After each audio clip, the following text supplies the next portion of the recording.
Conto de Escola, de Machado de Assis. Narração, Ana Luísa Lacombe. A escola era na Rua do Costa, um sobradinho de grade de pau. O ano era de 1840.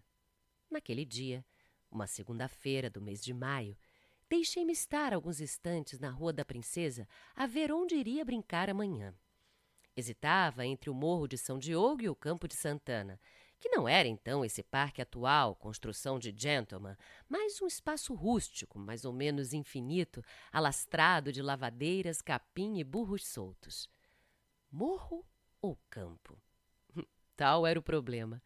De repente, disse comigo que o melhor era a escola, e guiei para a escola. Aqui vai a razão. Na semana anterior, tinha feito 2 suetos e, descoberto o caso, recebi o pagamento das mãos de meu pai, que me deu uma sova de vara de marmeleiro. As sovas do meu pai doíam por muito tempo. Era um velho empregado do arsenal de guerra, ríspido e intolerante. Sonhava para mim uma grande posição comercial e tinha ânsia de me ver com os elementos mercantis, ler, escrever e contar para me meter de caixeiro. Citava-me nomes de capitalistas que tinham começado no balcão. Ora, foi a lembrança do último castigo que me levou naquela manhã para o colégio. Eu não era um menino de virtudes. Subi a escada com cautela, para não ser ouvido do mestre. E cheguei a tempo. Ele entrou na sala 3 ou 4 minutos depois. Entrou com o andar manso do costume, em chinelas de cordovão, com a jaqueta de brim lavada e desbotada, calça branca e tesa e grande colarinho caído. Chamava-se Policarpo e tinha perto de 50 anos ou mais. Uma vez sentado, extraiu da jaqueta a bolsa de rapé e o lenço vermelho e pô-los na gaveta. Depois, relanceou os olhos pela sala. Os meninos que se conservaram de pé durante a entrada dele tornaram a sentar-se. Tudo estava em ordem. Começaram os trabalhos. Seu Pilar, eu preciso falar com você, disse-me baixinho o filho do mestre. Chamava-se Raimundo este pequeno. E era mole, aplicado, inteligência tarda. Raimundo gastava 2 horas em reter aquilo que a outros levava apenas 30 ou 50 minutos. Vencia com o tempo que não podia fazer logo com o cérebro. Reunia a isso um grande medo do pai. Era uma criança fina, pálida, cara doente. Raramente estava alegre. Entrava na escola depois do pai e retirava-se antes. O mestre era mais severo com ele do que conosco. O que é que você quer? Logo, respondeu ele com voz trêmula. Começou a lição de escrita. Custa-me dizer que eu era dos mais adiantados da escola, mas era. Não digo também que era dos mais inteligentes por um escrúpulo fácil de entender e de excelente efeito no estilo, mas não tenho outra convicção. Note-se que não era pálido nem mofino. Tinha boas cores e músculos de ferro. Na lição de escrita, por exemplo, acabava sempre antes de todos, mas deixava-me estar a recortar narizes no papel ou na tábua. Ocupação sem nobreza nem espiritualidade, mas, em todo caso, ingênua. Naquele dia foi a mesma coisa. Tão depressa acabei como entrei a reproduzir o nariz do mestre, dando-lhe 5 ou 6 atitudes diferentes, das quais recordo a interrogativa, a admirativa, a dubitativa e a cogitativa. Não lhes punha esses nomes, pobre estudante de primeiras letras que era, mas instintivamente dava-lhes estas expressões. Os outros foram acabando. Não tive remédio senão acabar também, entregar a escrita e voltar para o meu lugar. Com franqueza, estava arrependido de ter vindo. Agora que ficava preso, ardia por andar lá fora e recapitulava o campo e o morro e pensava nos outros meninos vadios, o Chico Telha, o Américo, o Carlos das Escadinhas, a fina flor do bairro e do gênero humano. Para cúmulo de desespero, vi, através das vidraças da escola, no claro azul do céu, por cima do morro do Livramento, um papagaio de papel, alto e largo, preso de uma corda imensa que bojava no ar, uma coisa soberba. E eu, na escola, sentado, pernas unidas, com o livro de leitura e a gramática nos joelhos. Ai, fui um bobo em vir, disse eu ao Raimundo. Não diga isso, murmurou ele. Olhei para ele. Estava mais pálido. Então, lembrou-me outra vez que queria pedir-me alguma coisa e perguntei-lhe o que era. Raimundo estremeceu de novo e, rápido, disse-me que esperasse um pouco. Era coisa particular. Seu Pilar, murmurou ele daí a alguns minutos. Que é? Você o quê? Ele deitou os olhos ao pai e depois a alguns outros meninos. Um destes, o Curvelo, olhava para ele, desconfiado. E o Raimundo, notando-me essa circunstância, pediu alguns minutos mais de espera. Confesso que começava a arder de curiosidade. Olhei para o Curvelo e vi que parecia atento. Podia ser uma simples curiosidade vaga, natural, indiscrição. Mas podia ser também alguma coisa entre eles. Esse Curvelo era um pouco levado do diabo. Tinha 11 anos, era mais velho que nós. Que me quereria o Raimundo? Continuei inquieto, remexendo-me muito, falando-lhe baixo, com instância, que me dissesse o que era, que ninguém cuidava dele nem de mim. Ou então, de tarde... Não, de tarde não, interrompeu-me ele. Não pode ser de tarde. Então agora. O papai está olhando. Na verdade, o mestre fitava-nos. Como era mais severo para o filho, buscavam muitas vezes com os olhos para trazê-lo mais aperreado. Mas nós também éramos finos. Metemos o nariz no livro e continuamos a ler. Afinal, cansou e tomou as folhas do dia, 3 ou 4, que lia devagar, mastigando as ideias e as paixões. Não esqueçam que estávamos então no fim da regência e que era grande a agitação pública. Policarpo tinha, de certo, algum partido. Mas nunca pude averiguar esse ponto. O pior que ele podia ter para nós era a palmatória. E essa lá estava, pendurada no portal da janela à direita, com os seus 5 olhos do diabo. Era só levantar a mão, despendurá-la e brandi-la com a força do costume, que não era pouca. E daí pode ser que alguma vez as paixões políticas dominassem nele a ponto de poupar-nos uma ou outra correção. Naquele dia, ao menos, pareceu-me que lia as folhas com muito interesse. Levantava os olhos de quando em quando ou tomava uma pitada, mas tornava logo aos jornais e lia a valer. No fim de algum tempo, 10 ou 12 minutos, Raimundo meteu a mão no bolso das calças e olhou para mim. Sabe o que eu tenho aqui? Não. Uma pratinha que a mamãe me deu. Hoje? Não, no outro dia, quando eu fiz anos. Pratinha? De verdade? De verdade. Tirou-a vagarosamente e mostrou-me de longe. Era uma moeda do tempo do rei. Cuido que 12 vinténs ou 12 tostões, não me lembra. Mas era uma moeda. E tão moeda que me fez pular o sangue no coração. Raimundo devolveu em mim um olhar pálido. Depois perguntou-me se a queria para mim. Respondi-lhe que estava caçoando, mas ele jurou que não. Ué, mas então você fica sem ela? Mamãe depois me arranja outra. Ela tem muitas que vovô lhe deixou numa caixinha. Algumas são de ouro. Você quer esta?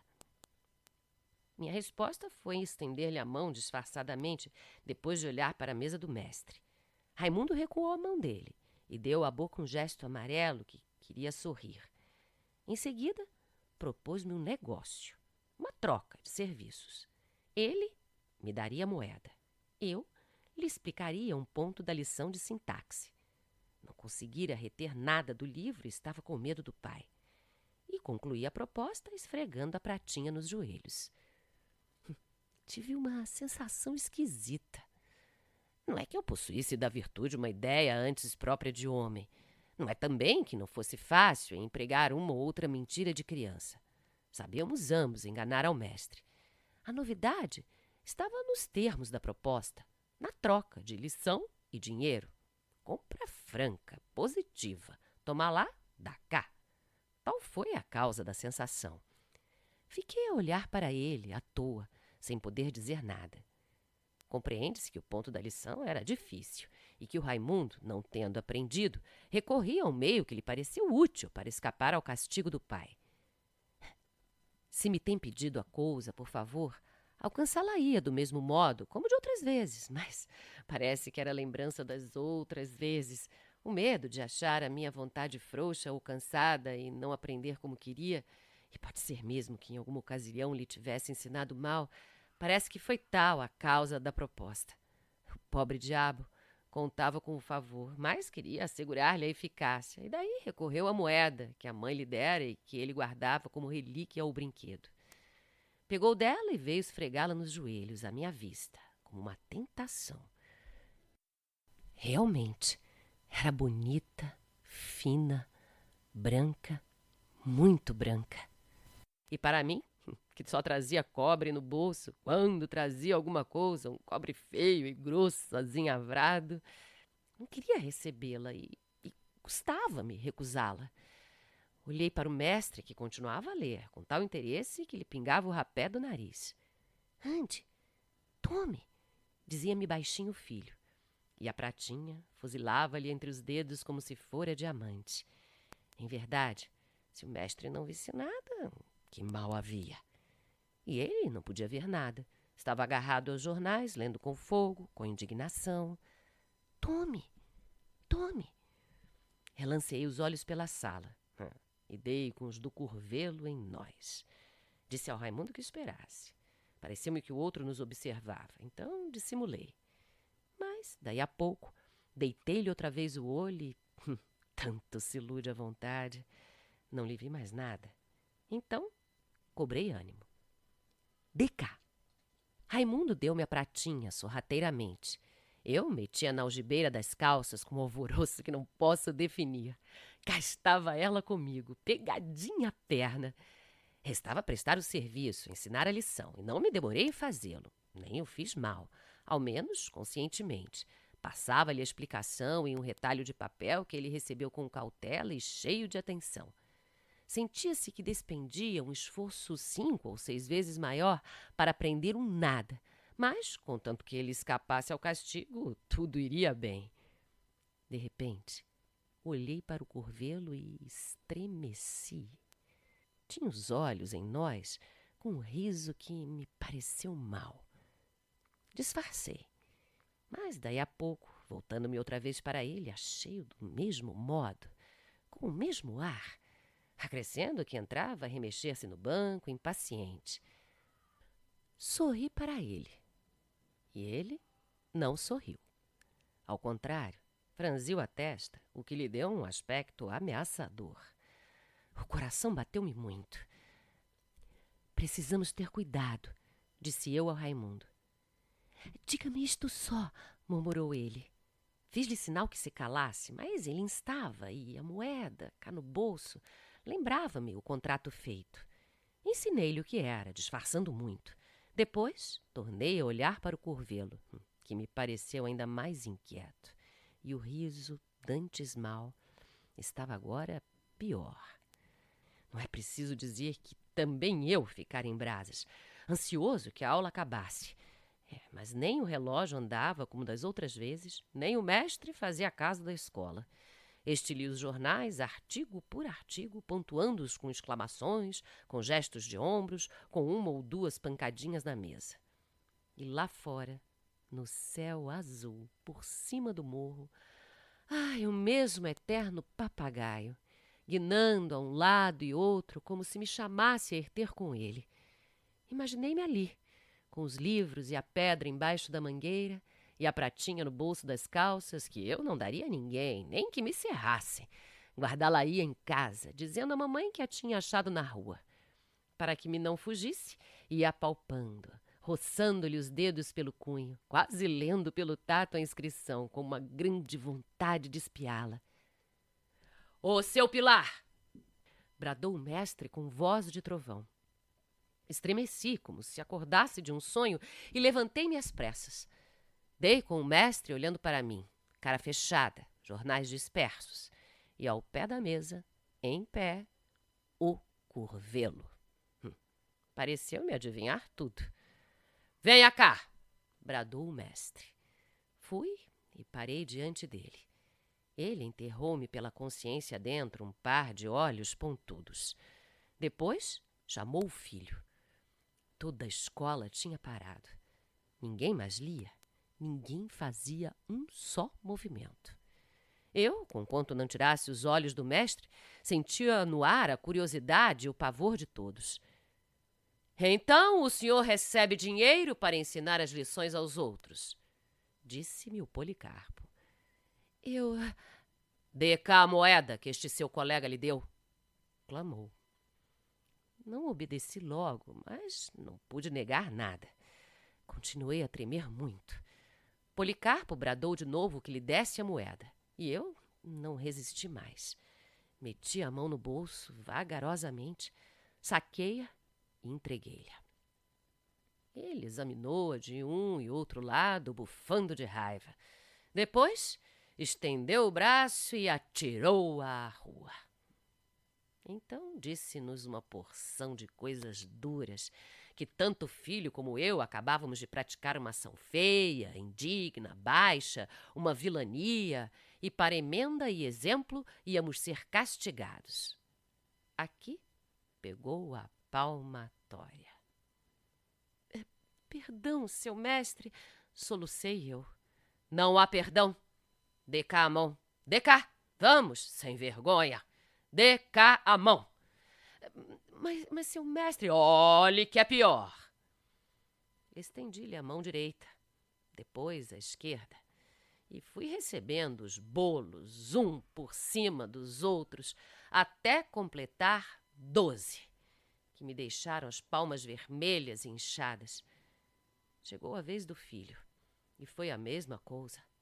Não lhe poupou nada. 2, 4, 8, 12 bolos. Acabou, pregou-nos outro sermão. Chamou-nos sem vergonhas, desaforados, e jurou que, se repetíssemos o negócio, apanharíamos tal castigo que nos havia de lembrar para todo sempre. E exclamava: porcalhões, tratantes, faltos de brio. Eu, por mim, tinha a cara no chão. Não ousava fitar ninguém. Sentia todos os olhos em nós. Recolhi-me ao banco, soluçando, fustigado pelos impropérios do mestre. Na sala, arquejava o terror. Posso dizer que, naquele dia, ninguém faria igual negócio. Creio que o próprio Curvelo enfiara de medo. Não olhei logo para ele. Cá dentro de mim, jurava quebrar-lhe a cara na rua.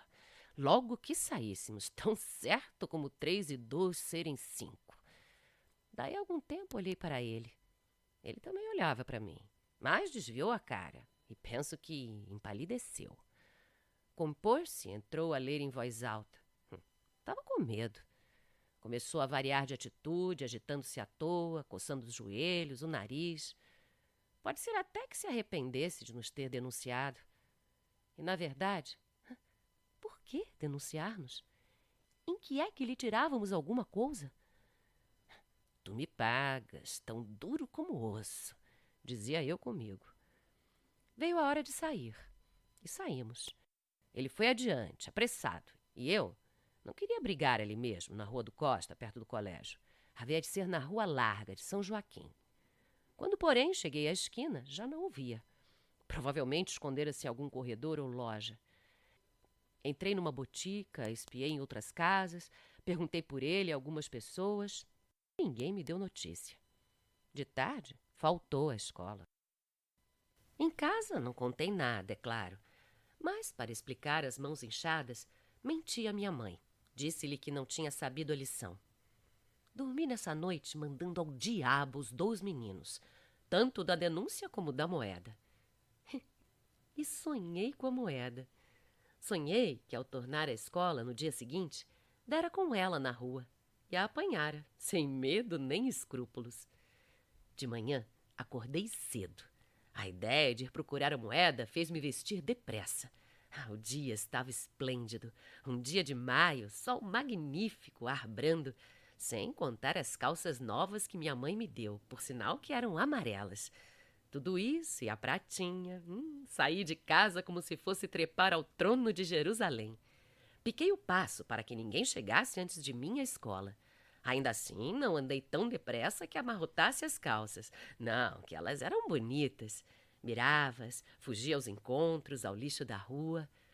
Na rua, encontrei uma companhia do batalhão de fuzileiros, tambor à frente rufando. Trum, tum, tum, trum, tum, tum. Ai, não podia ouvir isso quieto. Os soldados vinham batendo pé rápido, igual. Direita, esquerda, ao som do rufo vinham.